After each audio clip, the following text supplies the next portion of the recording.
हे दोस्तों, आज हम देखने वाले हैं अनवेलकम। तो मूवी के शुरुआत में हमें एक कपल दिखाया जाता है जिनकी अभी हाल ही में शादी हुई है। वह दोनों एक दूसरे से बहुत प्यार करते हैं। वहीं माया को कुछ दिनों बाद पता चलता है कि वो माँ बनने वाली है, जिसके बाद वह बहुत खुश हो जाती है और अपने पति को बताती है। इसे सुनकर उसका पति भी बहुत खुश हो जाता है और वो कहने लगता है, तुमने मुझे बहुत बड़ी खुशखबरी दी है, इस बात पर पार्टी तो होनी चाहिए। जिसके बाद वह पार्टी के लिए बियर लेने बाहर आ जाता है। जब वो स्टोर के पास पहुंचता है तो उसे वहाँ कुछ बदमाश लोग मिलते हैं जो उसे बहुत परेशान करते हैं, पर वह उन्हें नजरअंदाज कर देता है और अपना सामान लेकर के अपने घर की तरफ वापस आने लगता है। पर वे बंदे अभी भी उसे परेशान कर रहे थे। वह इसका पीछा करते हुए इसके घर की तरफ आने लगते हैं, जिसके बाद वो उसके घर में घुस जाते हैं और उसे मारने लगते हैं। वैसे इस वक्त उसकी वाइफ माया वॉशरूम में होती है, पर ये लोग नशे में इतने धुत होते हैं कि वह बाथरूम का दरवाजा तोड़कर अंदर घुस जाते हैं और उसके बाल पकड़कर बाहर खींच लेते हैं, जिसके साथ वो उसे बड़ी बेरहमी से मारने लगते हैं। जिसे देखकर उसके हस्बैंड को बहुत दुख होने लगता है और वो इतनी बुरी हालत में था कि वह अपनी वाइफ को बचा भी नहीं पा रहा था। इसलिए वो बार बार तड़पती हुई हालत में कहने लगता है, तुम मेरी वाइफ को छोड़ दो, उसे हम कुछ मत करो, वो माँ बनने वाली है। उसे बहुत तकलीफ हो रही होगी, पर वो लड़के इतने धूर्त और जालिम थे कि वह तभी भी नहीं रुकते और मारते ही रहते हैं। पर माया हिम्मत करती और खड़े होकर चाकू उठा लेती है, जिसके बाद वो लोग धीरे से वापस चले जाते हैं। यहाँ पर मूवी में सीन शिफ्ट होता है और हमें एक औरत बेहोश दिखाई जाती है। वैसे यह औरत बेहोश नहीं है, बल्कि ये मर चुकी है। यह औरत माया की आंटी है और जो कि माया की आंटी की डेथ हो चुकी है। जिसके बाद ये दोनों घने जंगलों के बीच होते हुए यहाँ पर पहुंच जाते हैं और जब वो दोनों यहाँ पर पहुंच जाते हैं तो इनकी मुलाकात एक लेडी से होती है जो कि इस पूरी जगह की सीनियर सिटीजन है। वो उन्हें बताती है कि तुम्हारी आंटी बहुत अच्छी थी, वो सबके साथ बहुत अच्छा व्यवहार करती थी, जिस वजह से मेरी उनके साथ बहुत अच्छी बनती। तभी वो लेडी उन्हें एक दरवाजे के पास ले जाती है और बताती है कि तुम्हारी आंटी यहाँ पर हर रोज मांस के टुकड़े रखा करती थी। यह बात सुनकर माया हैरान हो जाती है और उसे लगता है कि मेरी आंटी ऐसा क्यों करती थी। जिसके बाद वो आंटी उन्हें बताती है कि हमारे यहाँ पर एक कुछ लोगों का अलग ग्रुप है, उसमें सारे लोग बहुत छोटे हैं, वह थोड़े अजीब से भी हैं, उन लोगों को रेड कैप्स कहा जाता है। तुम्हारी आंटी उन्हीं के लिए यहाँ पर मांस के टुकड़े रखा करती थी। अब यह जवाबदारी तुम्हारी है। तुम्हारे अंकल की मौत एक खतरनाक बीमारी की वजह से हो गई और यह सदमा तुम्हारी आंटी सह ना सकी। वो बहुत ज्यादा दुखी रहने लगी क्योंकि वह रेड कैप्स आकर के तुम्हारी आंटी को कुशवार ठहराने लगते हैं और कहने लगते हैं अंकल की मौत तुम्हारी वजह से हुई है। पर कुछ समय बाद तुम्हारी आंटी को भी ऐसा महसूस होने लगा कि जब तुम्हारी आंटी ने उन्हें लोगों को खाना नहीं दिया, तभी से उनके साथ ऐसा हो रहा था। शायद ऐसा हो सकता है कि उन रेड कैप्स की बददुआ ही हो, जिस वजह से पहले उनके पति की मौत हो गई, उसके बाद उनकी बेटी भी मारी गई। इसलिए मैं चाहती हूँ कि तुम अब सालों से चली आ रही इस परंपरा को जारी रखो, क्योंकि तुम भी अब माँ बनने वाली हो और मैं नहीं चाहती कि तुम्हारे साथ भी कुछ ऐसा ही हो। इसके बाद माया उस लेडी से कहने लगती है कि आप चिंता ना करें, सालों से चली आ रही इस परंपरा को मैं आगे बढ़ाऊंगी और हमेशा ही उन लोगों को खाना डालूंगी। अब माया और उसका हस्बैंड दोनों अंदर आ जाते हैं, जहाँ पर उन्हें एक तस्वीर मिलती है जो कि एक छोटी सी बच्ची की है, जिसे देखकर माया को ऐसा लगने लगता है कि शायद ये मेरी आंटी की ही बेटी है। इसके बाद वो दोनों अपने रोजमर्रा का सामान लेने के लिए बाहर शहर की ओर आ जाते हैं। वह दोनों एक मॉल के अंदर जाते हैं, जहाँ पर उन्हें अपनी जरूरत का सारा सामान मिल जाता है। जिसके बाद वो दोनों बिल बनवाने के लिए कैश काउंटर पर आ जाते हैं, पर वहाँ पर एक बूढ़ा आदमी होता है जो उनसे पैसे लेने को मना कर देता है, जिसे सुनकर दोनों हस्बैंड वाइफ हैरान हो जाते हैं और वो पूछने लगते हैं कि आप हमसे पैसे क्यों नहीं ले रहे हो। जिसके बाद वो बूढ़ा आदमी जवाब देता है कि तुम उस घर में रह रहे हो और उन लोगों को खाना भी खिला रहे हो, यही मेरे लिए काफी है। इसके बाद दोनों अपने घर की तरफ आने लगते हैं। वहीं चलते हुए रास्ते में उन्हें एक जगह दिखाई देती है, वह वहाँ पर रुक जाते हैं जहाँ पर एक फैमिली रहती है जिसका नाम विलन्स फैमिली है। इसके बाद दोनों शहर के एक बार में आ जाते हैं, जहाँ उन्हें कई सारे लोग मिलते हैं, पर जब दोनों बार में पहुँचते हैं तो सारे लोग उन्हें देख करके हैरान हो जाते हैं और उन्हें ही घूरने लगते हैं। कुछ समय बाद सारे लोग उनका वेलकम करने लगते हैं और उन्हें ड्रिंक्स ऑफर करते हैं। जिसके बाद वो दोनों बैठ करके ड्रिंक पीने लगते हैं। वही उनके पास एक बूढ़ा आदमी आता है और उन्हें एक सलाह देता है और उसके हस्बैंड को कहने लगता है, तुम विलन फैमिली से अपने बच्चे और वाइफ को दूर रखना, नहीं तो तुम्हारे लिए बहुत मुसीबत हो जाएगी। पर माया का हस्बैंड उससे कुछ पूछ पाता उससे पहले ही वो चला जाता है। जिसके बाद उस बार की मालकिन आ जाती है। यह वही लेडी है जो कि माया को पहले दिन मिली थी। वह माया से पूछने लगती है, तुमने रेड कैप्स को आज खाना दिया कि नहीं। इसे सुनकर माया हैरान हो जाती है क्योंकि माया आज खाना देना भूल गई है। जिसके बाद वो आंटी को बताती है कि मैं आज खाना नहीं दे पाई, मैं भूल गई। पर आंटी ने माया को पहले ही वार्न किया था, उससे कहा था कि गलती से भी तुम खाना देना मत भूलना। पर माया ने फिर भी नहीं डाला, जिस वजह से वो लेडी माया को एक कोने में ले जाती है और अकेले में उसे समझाने लगती है और कहती है कि तुमने बहुत बड़ी गलती कर दी, तुमने उन्हें खाना क्यों नहीं दिया, वो बहुत ज्यादा नाराज हो सकते हैं। तुम अभी जाओ और जा करके सबसे पहले उन्हें खाना दो। यहीं पर मूवी में सीन शिफ्ट होता है और हमें बूढ़े आदमी को दिखाया जाता है जो कि माया के हस्बैंड को सलाह दे रहा था। वो अपने कुत्ते के साथ जंगल के रास्ते कहीं जा रहा होता है। वहीं उसका कुत्ता अचानक से पट्टे को छोड़कर जंगल की तरफ दौड़ने चला जाता है। वह आदमी भी उसके पीछे पीछे जंगल के अंदर आ जाता है। जंगल के अंदर उसे अपना कुत्ता तो नहीं मिलता, पर उसे अपने सामने एक अजीब सा बौना सा क्रिएचर दिखाई देता है। वह बूढ़ा आदमी उसे देखने के लिए आगे बढ़ने लगता है, पर वह अचानक से वह क्रिएचर उस पर हमला कर देता है और उसे जान से मार देता है। वहीं अगली सुबह जब माया और उसके हस्बैंड सो रहे होते हैं, तभी उन्हें कुछ अजीब सी आवाज सुनाई देने लगती है। वहीं माया कहने लगती है कि शायद हमारे घर में कोई घुस आया है। जिसके बाद माया का हस्बैंड एक लकड़ी उठाकर नीचे देखने के लिए आ जाता है। तभी वह देखता है कि वहाँ पर विलन की पूरी फैमिली है जो कि उन लोगों का घर सेट करने में उनकी मदद करने के लिए वहाँ पर आई है। पर वो लोग कुछ अजीब ही हरकत करने लगते हैं और माया भी उनको देखती है तो उसे भी यही लगता है कि ये लोग शायद कुछ अजीब से हैं, और खासकर उनकी फैमिली का मुखिया। उसी दिन वो दोनों वापस से स्टोर के अंदर सामान लेने के लिए आ जाते हैं और आज माया याद से उनके रेड कैप्स के लिए कुछ मास्क के पैकेट ले लेती है। उसके बाद वो दोनों वहाँ से निकल करके अपनी आंटी की कब्र पर आ जाते हैं और जहाँ वो दोनों अपनी आंटी की कब्र पर फूल चढ़ाने वाले होते हैं, तभी वहाँ एक फादर आ जाते हैं और उन्हें बताने लगते हैं कि अब तक तुम लोग जान ही चुके होंगे कि तुम्हारी आंटी की मौत हो गई है और उनकी एक लड़की भी थी जिसकी मौत हुई थी, पर उस बच्ची की लाश आज तक किसी को भी नहीं मिली है। पर यह बात थोड़ी सी अजीब है। वो दोनों सोच में पड़ जाते हैं और अपने घर की तरफ आने लगते हैं। उन दोनों को वापस से वही लेडी मिलती है जिसने उन्हें आंटी का घर दिखाया था। माया उसके पास जाकर के पूछने लगती है और कहती है कि तुमने तो कहा था कि मेरी आंटी की बेटी की मौत हुई है, पर तुमने हमें ये क्यों नहीं बताया कि उसकी लाश आज तक नहीं मिली। शायद हो सकता हो वो लड़की अभी भी जिंदा हो। जिसके बाद वो लेडी कहने लगती है कि मैं तुम्हें सच बताती हूँ और तुम इस बात को किसी को मत बताना। जिसके बाद वो माया को कहती है कि तुम्हें याद होगा कि तुम्हारे अंकल की बहुत ज्यादा तबीयत खराब हो गई थी और सभी डॉक्टरों ने हाथ खड़े कर दिए थे कि वह अब तुम्हारे अंकल को नहीं बचा पाएंगे।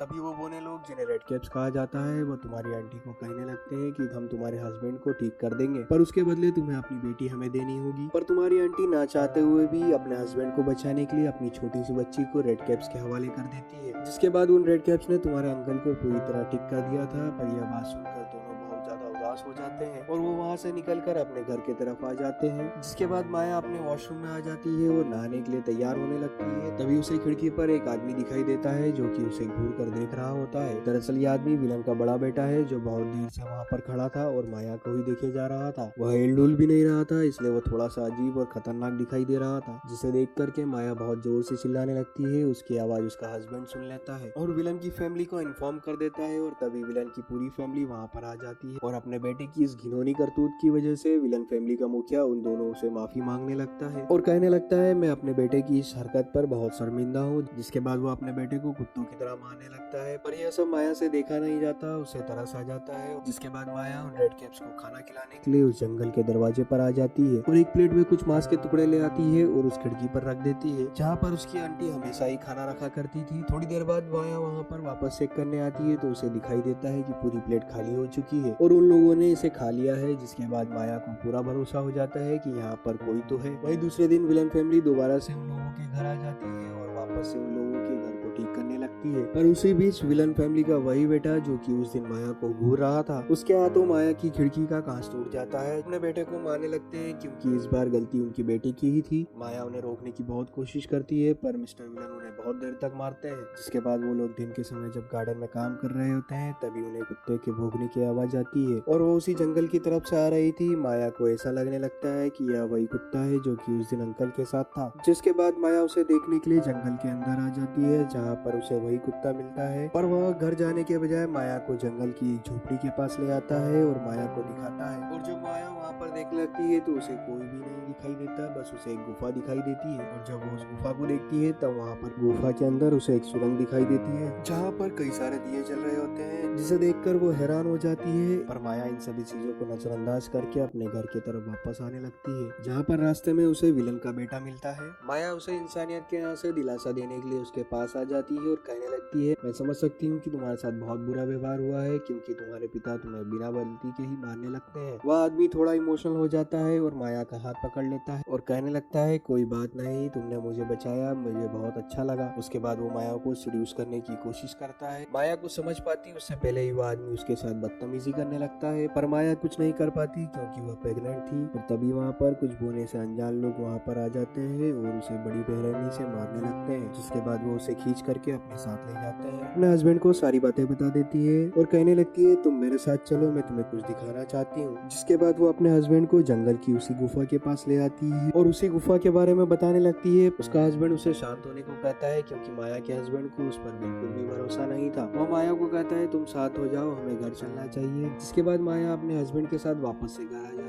है और माया का हस्बैंड एक बार में आ जाता है जहाँ पर विलन के बाकी दो बच्चे मौजूद होते हैं। वो दोनों माया के हस्बैंड को घूरने लगते हैं और उसे डराने की कोशिश करते हैं और उसे पूछ लेते हैं कि हमारा भाई कहाँ है, वो सुबह से नहीं मिल रहा, तुम बताओ तुमने उसे कहाँ पर देखा है। माया का हस्बैंड बातों को टालने लगता है और कहने लगता है मैं तुम्हारे भाई को नहीं जानता, वह कहाँ गया मुझे नहीं पता। पर इन दोनों को शक हो गया था कि माया का हस्बैंड उनसे कुछ छुपा रहा है और माया के हस्बैंड ने ही उनके भाई को गायब किया है। इसलिए वो माया के हस्बैंड पर गुस्सा करने लगते हैं और उसे चिल्लाने लगते हैं, जिस वजह से बाहर का माहौल खराब होने लगता है और वहाँ की मालकिन आकर के उन्हें वहाँ से भगा देती है और कहने लगती है आज के बाद तुम वापस यहाँ पर मत आना। वहीं दूसरी तरफ माया अपने घर में अकेली होती है, तभी उसे कुछ आवाज आने लगती है जिसे सुनकर वो हैरान हो जाती है। इस वक्त उसके अलावा इस घर में कोई भी नहीं था, इसलिए वह बाहर दरवाजे की तरफ आ जाती है। तभी उसे एक रेड कैप्स दिखाई देता है जो कि दिखने में बहुत भयानक था। वो अपने साथ एक थैली लेके आता है और वो माया की तरफ आगे बढ़ने लगता है। माया बहुत ज्यादा घबरा जाती है और वह रेड कैप्स माया की तरफ आगे ही बढ़ता रहता है और माया के पास आ जाता है। वह माया को उस बैग को दे देता है और उससे अलविदा कहकर वहाँ से जाने लगता है। पर उसी बीच माया ने अपने फोन से उसकी तस्वीर खींच ली थी, जिसके बाद वह रेड कैप्स वहाँ से चला जाता है। जिसके जाने के बाद माया उस बैग को चेक करने लगती है, तभी उसके अंदर विलन के उसी बेटे का सर होता है जिसने उसे परेशान किया था। इसके बाद माया का हस्बैंड भी घर आ जाते हैं, जिसके बाद माया उन रेड कैप्स के बारे में अपने पति को सब कुछ बता देती है और कहने लगती है कि वो आज हमारे घर भी आया था और उसने मुझे ये बैग दिया है। इस बैग में विलन के बेटे का कटा हुआ सर है। जिसके बाद माया का हस्बैंड उस बैग को चेक करता है, जिसे देखकर वो बहुत ज्यादा डर जाता है। जिसके बाद वो माया को बताता है कि आज इसके भाई बहन भी मुझसे इसी के बारे में पूछ रहे थे। माया अपने हस्बैंड को उन रेड कैप्स की तस्वीर भी दिखाती है और कहती है वो बहुत भयानक दिखते हैं। इतने में ही विलन की फैमिली वहाँ पर आ जाती है और जोर से दरवाजे को ठोकने लगती है और कहती है तुम दरवाजा खोलो, मुझे पता है कि मेरा भाई तुम्हारे पास ही है, तुमने उसे किडनैप कर रखा है। और माया का हस्बैंड उन्हें मना कर देता है और कहने लगता है हम तुम्हारे भाई को नहीं जानते, तुम यहाँ से चले जाओ। जिसके बाद माया का हस्बैंड अपने घर के पूरे दरवाजे बंद कर लेता है और माया का हस्बैंड विलन फैमिली को धमकी देने लगता है अगर तुम यहाँ से नहीं जाओगे तो मैं पुलिस को बुला लूंगा। पर वो लोग उनकी बात बिल्कुल भी नहीं सुनते और उसके दरवाजे और खिड़कियों पर पत्थर फेंकने लगते हैं और उसके घर के वाईफाई को भी काट देते हैं, जिस वजह से वो पुलिस को इन्फॉर्म भी नहीं कर सकता। माया बहुत डर जाती है क्योंकि अगर विलन फैमिली को यह पता चल गया कि उनका बेटा अब जिंदा नहीं है तो बहुत ज्यादा तकलीफ हो जाएगी। इसलिए माया पीछे के दरवाजे के साथ नीचे उतरने लगती है। तभी विलन की बेटी वहाँ पीछे से आ जाती है, जिसे देखकर माया घबरा जाती है और उसके हाथ से वही थैली वहाँ नीचे छूट जाती है। जिसके बाद विलन की बेटी उस बैग को चेक करती है जहाँ पर उसे अपने भाई का कटा हुआ सिर दिखाई देता है, जिसे देखकर वो बहुत ज्यादा डर जाती है और घबराने लगती है। इससे पहले कि वो माया को कुछ कह पाती उससे पहले ही माया दरवाजे के सहारे जंगल के अंदर आ जाती है। वहीं दूसरी तरफ पूरी विलन फैमिली को ही पता चल जाता है कि उसका बेटा मारा गया है। जिसके बाद उन लोगों को बहुत गुस्सा आता है और विलन अपने बच्चों से कहने लगता है तुम इस घर को फौरन आग लगा दो, कोई भी बचना नहीं चाहिए। जिसके बाद उसके बेटे पूरे घर को आग लगाने लगते हैं। वहीं विलन का बेटा माया के हस्बैंड को पकड़ लेता है और बहुत बुरी तरीके से मारने लगता है। वहीं दूसरी तरफ माया भी उस गुफा के पास पहुंच जाती है और उन रेड कैप्स को आवाज देने लगती है और जब विलन की बेटी उस घर में आग लगा रही होती है तभी उसे दिखाई देता है कि पीछे से अचानक से आग बुझने लगी है। वह देख करके हैरान हो जाती है और कुछ समझ नहीं पाती। रेड कैप्स किक करके विलन के बेटे और उसकी फैमिली पर हमला करने लगते हैं। वैसे ही रेड कैप्स माया और उसके हस्बैंड की रक्षा करने के लिए यहाँ पर आए थे। वह देखने में इतने छोटे और खतरनाक दिखाई दे रहे थे कि उन्हें देख कर कोई भी समझ नहीं पाता कि ये मासूम है या खतरनाक। वहीं पर विलन भी रेड कैप्स को देख करके हैरान हो जाता है क्योंकि उसने रेड कैप्स के बारे में सिर्फ पुस्तकों में पढ़ा था। पर विलन और उसका बेटा रेड कैप्स को मारने की बहुत कोशिश करते हैं पर वो ऐसा नहीं कर पाते। और जब माया अपने घर की तरफ वापस आ जाती है तभी विलन की बेटी माया को देखकर बहुत गुस्सा हो जाती है और उसे मारने की कोशिश करती है और उसे बेरहमी से मारने लगती है। वह ये भी नहीं देखती कि माया प्रेग्नेंट है। इतने में ही वहाँ पर रेड कैप्स की फौज आ जाती है और विलन की बेटी को पकड़ लेती है। जिसके बाद वो बड़ी बेरहमी से विलन की बेटी का पेट काट देते हैं, जिससे वह तड़प तड़प कर वहीं पर मर जाती है।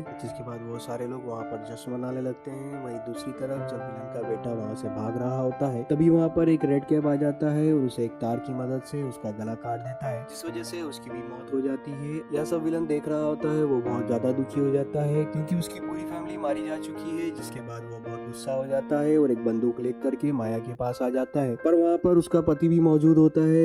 सबसे पहले वो माया के हस्बैंड को गोली मारता है, जिसके बाद वो माया को कहने लगता है कि तुमने मेरी दुनिया उजाड़ दी, मेरे सारे बच्चे तुम्हारी वजह से मारे गए, अब मैं तुम्हें वैसा ही दर्द दूंगा जैसा तुमने मुझे दिया है। जिसके बाद वो माया के बच्चे को बांधने के लिए आगे बढ़ने लगता है, पर वहीं पर वो कुत्ता आ जाता है जो कि उस बूढ़े आदमी का था। वह विलन पर हमला कर देता है, जिस वजह से विलन के हाथ से बंदूक छूट जाती है। माया भी मौका देख करके वो बंदूक उठा लेती है और उसी बीच माया बंदूक को विलन के ऊपर तान लेती है और उससे गोली मार देती है, जिस वजह से उसकी भी मौत हो जाती है। उसी रात माया को लेबर पेन होना चालू हो जाता है और वो दोनों वहाँ से हॉस्पिटल भी नहीं जा पाते, इसलिए माया वहीं पर डिलीवरी करती है और उसे एक बेटा पैदा हो जाता है। जिसके बाद वो दोनों अपने बेटे के साथ हंसी खुशी जीवन बिता रहे होते हैं। वहीं एक दिन माया जब सुबह अपने बेटे को देखने के लिए आती है तब उसे दिखाई देता है कि उसका बेटा गायब है और उसे उस पालने में कुछ खून के धब्बे भी दिखाई देते हैं। वह माया समझ जाती है कि इन रेड कैप्स का ही काम हो सकता है। जिसके बाद माया वापस जंगल के रास्ते होते हुए उस रेड कैप्स की गुफा के पास आ जाती है। अब वो गुफा के अंदर आ जाती है जहाँ पर उसे एक भयानक सा मंजर दिखाई देता है, जहाँ पर उसे बहुत सारे कंकाल दिखाई देते हैं और बहुत सारे रेड कैप्स भी दिखाई देते हैं। वहीं उसे अंदर एक लेडी दिखाई देती है जो कि बहुत बूढ़ी हो चुकी है और जब माया उसे देखती है तो माया को याद आता है कि यह वही लड़की है जो कि मेरी आंटी की बेटी थी जो कि मारी जा चुकी थी। और जब वो नीचे देखती है तो उसे एक पालने में अपना बेटा भी दिखाई देता है। जिसके बाद माया उस औरत से कहने लगती है, तुम मेरे बेटे को छोड़ दो, उसने कुछ भी नहीं किया है, तुम उसे यहाँ पर क्यों लेके आई हो। पर वो औरत माया को उसका बेटा देने से मना कर देती है, जिसे सुन करके माया को बहुत ज्यादा गुस्सा आने लगता है और वो इतनी ज्यादा भयानक हो जाती है कि वो अपने नाखून के सहारे ही उस औरत का कत्ल कर देती है। और जो कि माया ने उस औरत का कत्ल कर दिया था, अब सारे रेड कैप्स माया को अपनी रानी मानने लगते हैं और वो उसे माँ बुलाने लगते हैं।